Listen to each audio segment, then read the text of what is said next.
दोस्तों, शासन के द्वारा और प्रशासन की ओर से गरीबों के विकास के लिए कितनी सारी कल्याणकारी योजनाएं चलाई जाती हैं। उन योजनाओं का लाभ सीधे तौर पर समाज के उन विभिन्न तबकों को जिनका इसमें हक है, क्या उन्हें मिलता है?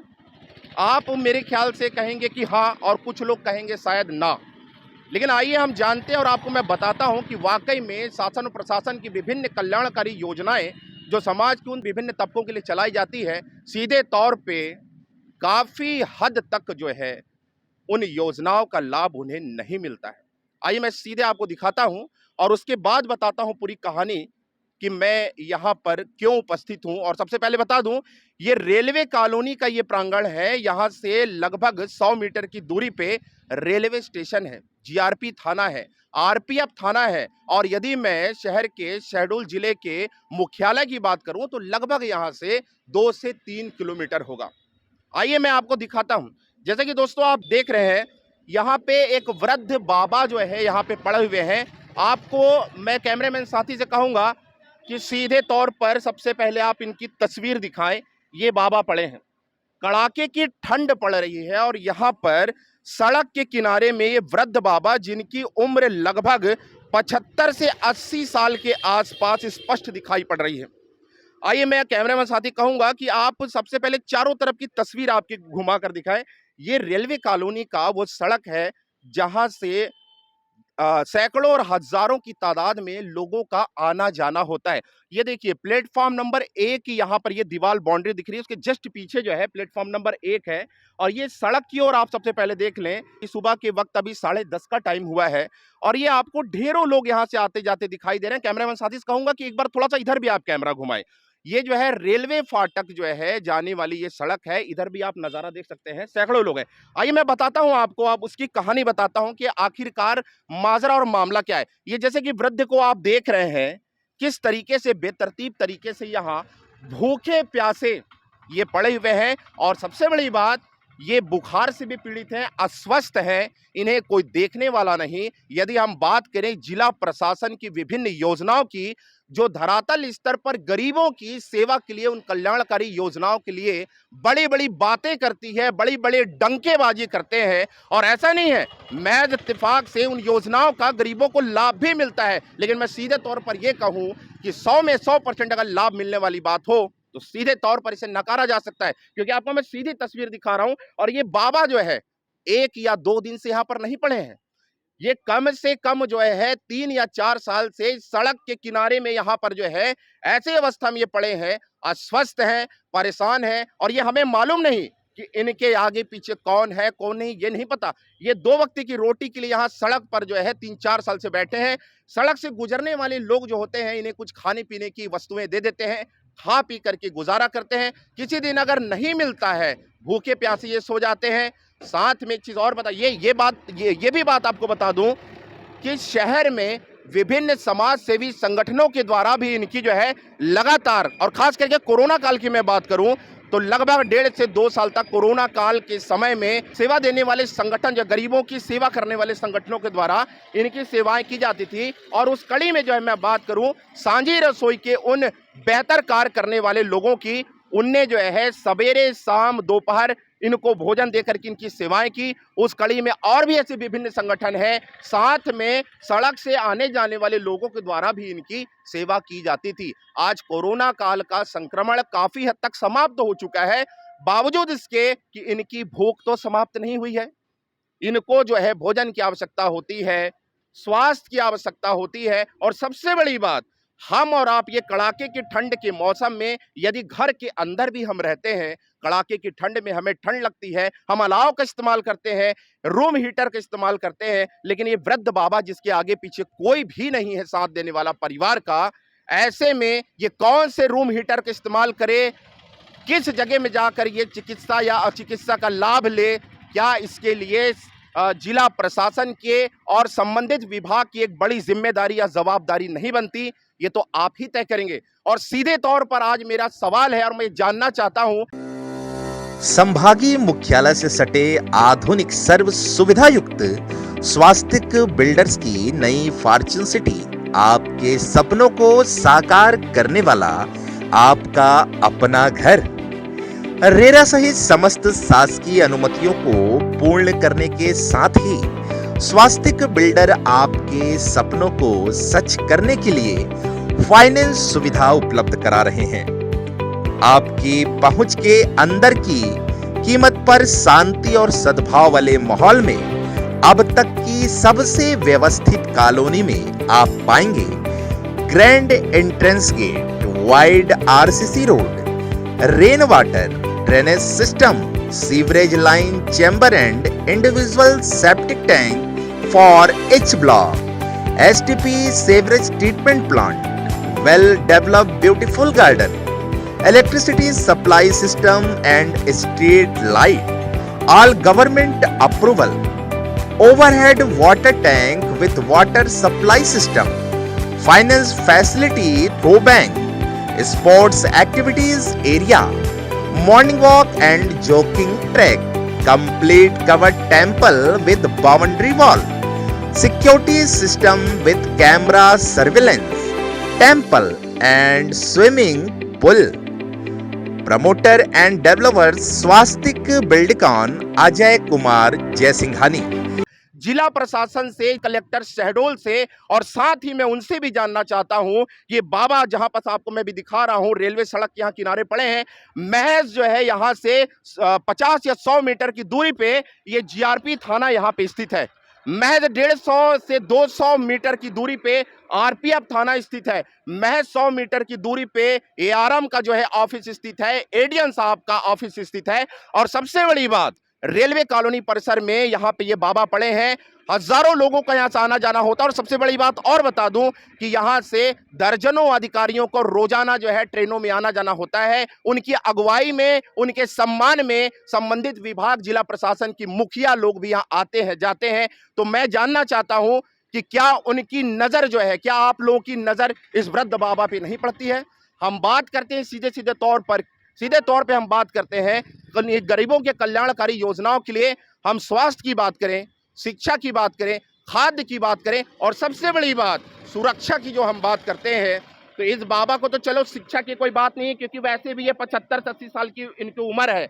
लेकिन मैं आपसे जानना चाहता हूं, कलेक्टर से सीधे सीधे जानना चाहता हूं कि मैडम, क्या आपके पास ऐसी कोई इन वृद्ध बाबा के लिए कोई कल्याणकारी योजना नहीं है?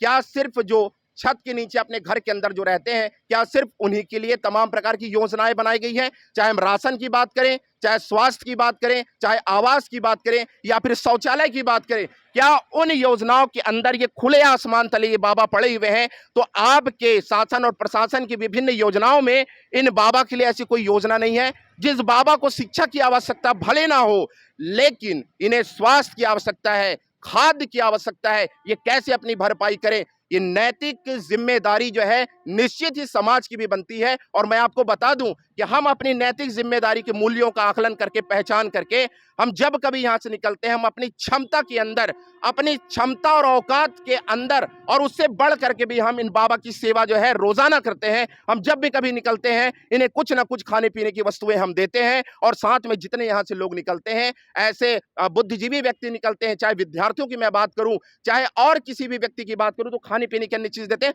और सीधे तौर पर आप देख सकते हैं मैडम, सीधे तौर पे आप देख सकते हैं कि ये रजाई और गद्दे का इस्तेमाल उन्होंने किया है, ये भी जो इनको दान में मिला है। ऐसे सेवार्थी भाव से संगठन का ऐसा कोई व्यक्ति या फिर राह से निकलने वाले व्यक्ति ने इसे जो है इस वृद्ध बाबा को ये चीज सौंपा है। मैं जानना चाहता हूं, खुले आसमान तले ये बाबा यहाँ पर पड़ा हुआ है, आप सीधे देख सकते हैं, ये बाबा उठ नहीं सक रहा है, बात नहीं कर सक रहा है। ऐसे में खुदा ना खास्ता इत्तेफाक से अगर इस वृद्ध बाबा की मृत्यु हो जाए, उसके बाद फिर हजारों समाज सेवी संगठन या जिला प्रशासन यहाँ आकर के इनकी सेवा के लिए, कोई अंतिम संस्कार के लिए, मैं 1 क्विंटल लकड़ी देता हूं, मैं 2 क्विंटल देता हूं, या तो फिर मैं अपने वाहन को भेजता हूं, 100 वाहन को निःशुल्क सेवा के लिए, या तमाम प्रकार के अंतिम संस्कार के लिए, अगर जिला प्रशासन उस वक्त बात करेगा, तो धिक्कार है ऐसी योजना पे, धिक्कार है इस सेवा पे। मैं तो चाहता हूं कि जब तक ये बाबा की सांस चल रही है, उस वक्त तमाम प्रकार की योजनाओं का इसे लाभ मिले। और दरकिनार करते हैं सारी योजनाओं को, सर्वप्रथम सिर्फ एक बात करते हैं, इन्हें खाद्य की जो आवश्यकता है, इन्हें स्वास्थ्य की जो आवश्यकता है, आखिर किसकी जिम्मेदारी बनती है? कौन इन्हें जो है अस्पताल तक ले जाएगा? कौन इन्हें खाद्य की व्यवस्था कराएगा? और कौन इन्हें जो है ये सड़क पर ये पड़े हुए, इत्तेफाक से अगर मैडम एक चीज आपसे और कहना चाहता हूं, इत्तेफाक से ये मेन रोड है जहां से दिन भर गाड़ियों का आवागमन होते रहता है। अगर इत्तेफाक से कोई गाड़ी जो है धोखे से इस वृद्ध बाबा के ऊपर चढ़ जाए, और खुदा ना खास्ता मैं फिर से वही कह रहा हूं कि अचानक अगर इत्तेफाक से इनकी मृत्यु हो जाए, उस वक्त किसकी जिम्मेदारी बनती है? उस वक्त यदि अपनी योजनाओं को याद कर, अपने नैतिक धर्मों को, मूल्यों को याद करके यदि हम अफसोस करते हैं, उस वक्त कुछ भी हासिल नहीं होगा। मैं पुनः एक बार मैडम ध्यान आकृष्ट कराना चाहता हूं आपका, और ध्यान आकृष्ट कराना चाहता हूं स्थानीय रेल प्रशासन के बड़े बड़े अधिकारियों का, जो कि इस प्रांगण से महज 100 से 50 मीटर की दूरी पे बड़े बड़े अधिकारी यहां पर बैठे हुए हैं। आप सभी की नैतिक जिम्मेदारी बनती है, और ऑफिशियली तौर पर देखा जाए तो आपकी जिम्मेदारी पूर्ण तरीके से बनती है। मैं आपका ध्यान आकृष्ट करा करके आपको बताना चाहता हूं कि आपकी दर्जनों, हजारों, सैकड़ों विभिन्न योजनाओं में से यदि इस वृद्ध बाबा के लिए भी कोई योजना अगर कारगर होती है, लागू होती है, तो आप इधर आएं और ध्यान दें, और इन्हें स्वास्थ्य की व्यवस्था करा करके आप चिकित्सालय में ले जाकर के इनका इलाज कराएं, और इनकी खाने पीने की व्यवस्था करें। हम अगर बात करते हैं, अगर वृद्धाश्रम की बात करते हैं, तो क्या वृद्धाश्रम यही है? ये खुले आसमान के तले ये वृद्धाश्रम बना हुआ है? मैडम मैं आक्रोशित इसलिए हूं मैडम, क्योंकि ये समाज की एक नैतिक जिम्मेदारी है, और खास करके विभिन्न संगठनों की जिम्मेदारी तो बनती है, समाज सेवा संगठनों की, लेकिन सर्वप्रथम जिला प्रशासन की सबसे बड़ी जिम्मेदारी बनती है। और ऐसे में अगर ये बाबा कोई भी हो सकता है, ये बाबा मेरे घर का हो सकता है, ये बाबा आपके घर का हो सकता है, ये बाबा किसी भी घर का हो सकता है समाज का, तो क्या इसके आगे पीछे अगर कोई नहीं है, खुले आसमान तले अगर ये बाबा पड़ा है, तो हमारी, आपकी और समाज की नैतिक जिम्मेदारी नहीं बनती है? हमारी जो नैतिक जिम्मेदारी बनती है, हम अपना पूर्ण रूप से जो है दायित्व निभाते हैं। और अभी मैं इस वक्त आपको ये अगर ये नज़ारा दिखा रहा हूँ, इस दुखियारी बाबा की ये तस्वीर सीधे आपको दिखा रहा हूँ, तो मैं अपने नैतिक जिम्मेदारी का ही कर्तव्य का पालन कर रहा हूँ। ये देखिए किस तरीके से ये बाबा सही तरीके से ना उठ पा रहा है, ना बात कर पा रहा है। ऐसे में अगर बाबा को कुछ हो जाए तो उस वक्त का आलम नजारा क्या होगा? उस वक्त तमाम प्रकार के समाज सेवी संगठन यहां खड़े हो जाएं, जिला प्रशासन का अमला खड़ा हो जाए, बड़ी बड़ी ढिंडोरेबाजी करें, बड़ी बड़ी बातें करें, तो उस वक्त क्या हासिल होगा? ये महज ही आप भी बेहतर तरीके से मैडम समझ सकती हैं, और बेहतर तरीके से स्थानीय रेल प्रशासन के बड़े बड़े जिम्मेदार आप भी समझ सकते हैं। बात करके देखते हैं हम कि बाबा वाकई में बात कर। बाबा, बाबा कैसे हैं आप? अभी क्या हुआ आपको? तबीयत खराब है आपकी? अरे साहब नहीं आए साहब। आप खाना खाएं कि नहीं खाए? अरे साहब देखिए, हम इन्हें जगाने की कोशिश कर रहे हैं, बात करने की भी कोशिश कर रहे हैं, लेकिन ये इतने ज्यादा अस्वस्थ हैं, अब यूं कहें कि भूख से पीड़ित हैं, या किसी प्रकार से चिकित्सा के लिए मोहताज पड़े हैं, इस कारण से है, ये तो जांच का विषय है। हम तो अपनी तरह से पुरजोर कोशिश कर रहे हैं। हम जिला प्रशासन से बार बार निवेदन कर रहे हैं और उनका ध्यान आकृष्ट करा रहे हैं कि ऐसी स्थिति में ये बाबा जो सड़क के किनारे पड़ा हुआ है, जिससे कई प्रकार से परेशानी हो सकती है, गाड़ियां चढ़ सकती हैं, भूख से वो बिलख कर मर सकता है, चिकित्सा के अभाव में मर सकता है। समय रहते आप ध्यान दें, मैं बार बार निवेदन करता हूं। आइए, यहाँ पास कुछ बुद्धिजीवी भी यहाँ पे खड़े हुए हैं, इस हालात को, स्थिति को देखकर, और हमें देख कर के ये आए हैं, हम उनसे भी बात करते हैं। भाई साहब, क्या नाम है आपका? मेरा नाम संतोष कुमार खांडे है। आप यहाँ रेल विभाग में पदस्थ हैं? जी सर। कब से आप ये बाबा को ऐसी स्थिति में यहाँ पड़े हुए देख रहे हैं? इन बाबा को 2 साल से मैं देख रहा हूँ।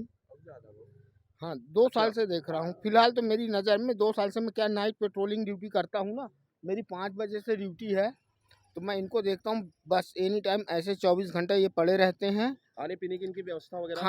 खाने पीने की व्यवस्था यही है, रोड में जो आते हैं, कोई आता है, हाँ तो तो गुजर रहा है तो कोई दे देता है। हाँ, कोई दे दिया, बस वही खाना ही पीना इनका। तो ऐसे में तो कभी कभार नहीं भी मिलता होगा। हाँ, क्योंकि रोजाना तो कोई नहीं देता होगा। और नहीं मिलता है ना, तो उस समय हम लोग फिर इसकी पूछते हैं, या ये डला है, उस समय हम ही लोग हिला के आवाज मार के पूछते हैं कैसे क्या सब ठीक है ना। भाई साहब, यहाँ ये ऐसी रोड है, ये रेलवे स्टेशन जाने वाली, कि रोजाना जो है सैकड़ों, दर्जनों, हजारों जो है जिम्मेदारों का आना जाना होता है। प्रशासन को इन पे ध्यान देना चाहिए। ये बेचारा कब क्या हो जाएगा इसका कोई वो नहीं। और वैसे भी इन सब चीज़ों से इंसान डरता है, इन सब चीज़ों से इंसान डरता है कि इंसान टच नहीं करना चाहता है, लेकिन मजबूरी बस इंसानियत की वजह से पूछ लेता है दूर से आवाज़ मार के कि कैसे भैया क्या है। जब आवाज नहीं मारता है तब इंसान। सीधे तौर पर आप देख रहे हैं कि लोगों का भी क्या कहना है यहाँ पे, और भी यहाँ पास लोग खड़े हुए हैं। आइए उनसे भी हम जानते हैं कि कब से बाबा वृद्ध यहाँ पर पड़े हैं और क्या क्या चीज के लिए मोहताज पड़े हैं। ये हमारे सामने एक भाई और खड़े, क्या नाम है? संभागीय मुख्यालय से सटे आधुनिक सर्व सुविधा युक्त स्वास्तिक बिल्डर्स की नई फॉर्च्यून सिटी आपके सपनों को साकार करने वाला आपका अपना घर। रेरा सहित समस्त शासकीय अनुमतियों को पूर्ण करने के साथ ही स्वास्तिक बिल्डर आपके सपनों को सच करने के लिए फाइनेंस सुविधा उपलब्ध करा रहे हैं। आपकी पहुंच के अंदर की कीमत पर शांति और सद्भाव वाले माहौल में अब तक की सबसे व्यवस्थित कॉलोनी में आप पाएंगे grand entrance gate, wide RCC road, rain water, drainage system, sewerage line, chamber and individual septic tank for H block, STP sewerage treatment plant, well developed beautiful garden, electricity supply system and street light, all government approval, overhead water tank with water supply system, finance facility through bank, sports activities area, morning walk and jogging track, complete covered temple with boundary wall, security system with camera surveillance, temple and swimming pool. Promoter and developer Swastik Buildcon Ajay Kumar Jaisinghani. आपका रिंकू राय है। कहाँ रहते हैं? बस ये मस्जिद के पास। कब से ये बाबा पढ़े हैं? क्या क्या इनकी ये- दिक्कत परेशानी है? ये 2 साल से पढ़े भैया। 2 साल से लगातार हाँ, यहाँ पढ़े हैं। हाँ। अस्वस्थ कंडीशन में ये लग रहे हैं, हाँ वो तो भैया बीमार उठ है। भी अब नहीं देख- पा रहे हाँ। हैं। आप लोग जैसे अब कि भैया देख भी रहे हैं छुए स्पष्ट छुए तौर पर। छाए भैया मर मुर आ जाए तो लेने के देने पड़ेगा। यार भाई साहब ये बताइए, जी। ये बिल्कुल ऐसी चालू रोड है जी। ना, बिल्कुल लगातार जो 24 घंटे कहना जी, जी, चाहिए। रेल प्रशासन का ये विभाग जो 24 घंटा सेवा देने वाला होता है, रेल पथ का संचालन जैसे होता है। तो जी, यहाँ जी। पे वैसे हम दिन में बात करें, सुबह से 6-7 बजे से लोग हजारों की संख्या में आते जाते हैं यहाँ से। और खास करके हम बात करें कि स्थानीय रेल प्रशासन के बड़े बड़े जो जिम्मेदार अधिकारी और खास करके जिला प्रशासन के कलेक्टर मैडम की बात करें, मंत्रियों की बात करें, यहाँ से ट्रेन का संचालन होता है। क्या लोग यहाँ आते जाते दिखाई नहीं पड़ते होंगे? बहुत बहुत बहुत से देखते हैं, कोई देखता भी है। अब कोई जा रहा है, कोई 10 दे दिया, कोई 20 दे दिया, उसी में कुछ मंगाया, खाया, पी लिया। सीधे तौर पर आप देख कोई सकते हैं कि देखने क्या वाला नहीं। आलम है। कोई देखने वाला नहीं। मैं संबंधित विभाग से भी ये निवेदन कर रहा हूं, ध्यान आकृष्ट करा रहा हूं, आक्रोशित होकर इसलिए करा रहा हूं क्योंकि आप निश्चित तौर पर आप समझ सकते हैं इस चीज को कि ये ऐसी रोड, ये देखिए ये गाड़ियां यहां से निकल रही हैं, ये ऑटो निकल रहा है। देखिए ऐसे में अगर 2-3 गाड़ियां एक साथ अगर निकलती हैं और धोखे से अगर ये वृद्ध बाबा के ऊपर गाड़ी चढ़ जाए तो क्या आलम हो सकता है। मैं बार बार वही चीज आपसे कहना चाह रहा हूं। ये देखिए तमाम ऐसी गाड़ियां यहां से निकलती हैं, 2 पहिया वाहन, 4 पहिया वाहन, हर तबके के लोग यहां से निकलते हैं। और खास करके ऐसे ऐसे तबके के लोग निकलते हैं जिनके एक नैतिक जिम्मेदारी बनती है, जिनकी एक बड़ी जिम्मेदारी बनती है। क्या कभी अपने वाहन से निकलकर संबंधित विभाग के अधिकारी यहां खड़े होकर के कभी इनका हाल नहीं जान सकते? कभी इनसे नहीं पूछ सकते कि आखिरकार खुले आसमान के नीचे कड़ाके ठंड के मौसम में ये वृद्ध आखिर यहाँ क्यों पड़ा है, ये वृद्ध आखिर क्यों यहाँ पर है, कौन है? क्या ये जानना जो है जिला प्रशासन और संबंधित विभाग के कर्मचारी अधिकारी इस चीज को लाजमी नहीं समझ सकते? आप समझ सकते हैं। बहरहाल आप देखिए, फिर से आपको दिखा रहा हूं सीधी तस्वीर, तमाम गाड़ियां यहां से निकल रही हैं, बावजूद इसके ये बाबा यहां पर पड़ा हुआ है। गाड़ियों की कतार इतनी तेज गति से यहाँ निकलती है मेन रोड से, उन्हें भी नहीं पता होता। वो तो सोचते हैं कि शायद ये ऐसा ही सामान पड़ा है, कूड़ा करकट पड़ा है, क्योंकि सीधे तौर पे दिखाई भी पड़ रहा है। वो बेचारा जो है स्वस्थ होकर के भूखा प्यासा वहां पे पड़ा हुआ है, सीधे तौर पे दिखाई दे रहा है कि कुछ कूड़ा करकट पड़ा है। कोई गाड़ी अगर चढ़ा दे, कुछ हो जाए तो उसकी जिम्मेदारी किसकी बनती है? वाह जिला प्रशासन, आप बेहतर तरीके से समझ सकते हैं। भाई क्या नाम है आपका? गुलशन जिठानी। क्या बोलना चाहेंगे ऐसी मैं कुछ कंडीशन नहीं को कह देख रहा हूँ, करके? ये तो सरकार के ऊपर बहुत बड़ा दोष है। बहुत बड़ा दोष, बहुत क्या बड़ा बोलना दोष चाह है। रहे हैं? बोलिए सरकार एक के बार। ऊपर बहुत बड़ा दोष है। देखिए देख के लांछन अनदेखा कर आरोप रहे हैं। लग रहा है, सरकार के ऊपर बड़ा दोष है। देखिए देख के और अनदेखा बताएं कर क्या रहे है? हैं, देख हाँ? के अनदेखा कर रहे हैं। जी इसीलिए कोई शब्द नहीं है मेरे पास बयां करने के लिए। मोदी जी के राज में ऐसा होगा तो कैसे चलेगा? ये सब मोदी जी के राज में होगा तो कैसा चलेगा? सीधे तौर पर मोदी जी के राज में ऐसा होगा तो कैसा होगा, ये भाई का सीधे सीधे आरोप है। देखिए और बिल्कुल ये सत्यता पे बिल्कुल खरी उतरती है ये बातें। ये हाल है, ये आलम है, ये देख करके अंदाजा लगाया जा सकता है। अब ये ऐसा होना भी नहीं चाहिए ना सर। अब कोई भी हो, हम कहते हैं पड़ा है, उसको कहीं व्यवस्थित होनी चाहिए जगह। बहरहाल हम ये सीधी तस्वीर आपको दिखा रहे थे, बता रहे थे। और हम जिम्मेदारों से, खास करके स्थानीय रेल प्रशासन के जो जिम्मेदार हैं, हम उनसे भी जानेंगे कि क्या कभी भी उनकी नजर इस वृद्ध बाबा पर नहीं पड़ी। हम उनसे भी जानेंगे कि क्या नजर नहीं पड़ी, और कभी अगर नजर पड़ी भी तो उन्होंने रुचि क्यों नहीं ली। हम सीधे जानेंगे स्थानीय रेल प्रशासन के बड़े बड़े अधिकारियों से। तब तक के लिए कैमरामैन आशीष के साथ श्याम मानिकपुरी, हाल हलचल, शहडोल। अपने क्षेत्र व आसपास की खबरों के साथ हमसे जुड़ने के लिए आप हमें 8818814739 एवं 7223978461 पर कॉल या व्हाट्सएप पर मैसेज कर सकते हैं। यूट्यूब पर हमें देखने के लिए फिलहाल हाल हलचल को सब्सक्राइब करने के साथ वीडियो को लाइक करें और कमेंट्स बॉक्स में अपनी राय जरूर दें। हमें आपके सुझाव व आपसे मिलने वाली खबरों का इंतजार रहेगा।